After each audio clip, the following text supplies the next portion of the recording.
ಮಕ್ಕಳೇ, ಈ ಪ್ರಶ್ನೆ ನೋಡಿ, ಇಲ್ಲೊಂದು ಸಂಖ್ಯೆ ಕೊಟ್ಟಿದ್ದಾರೆ, ಇಲ್ಲಿ ಖಾಲಿ ಜಾಗ ಇದೆ.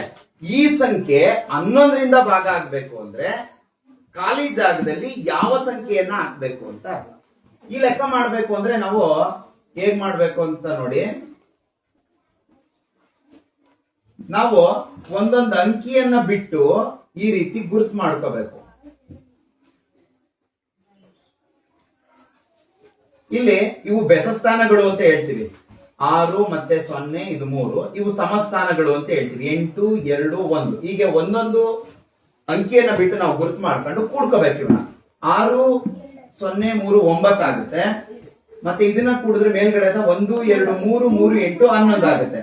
ದೊಡ್ಡ ಸಂಖ್ಯೆಯಿಂದ ಚಿಕ್ಕ ಸಂಖ್ಯೆಯನ್ನ ಕಳಿಬೇಕು. ಬಂದಂತ ಉತ್ತರನ ನಾವು ಇಲ್ಲಿ ಬರೀಬೇಕು. ಇದೇ ಆನ್ಸರ್. ಈಗ ಬಿಟ್ಟ ಜಾಗದಲ್ಲಿ 2ನ್ನ ಹಾಕಿದ್ರೆ ಇದು 11ರಿಂದ ಭಾಗ ಆಗುತ್ತೆ. ಅರ್ಥ ಆಯ್ತಾ?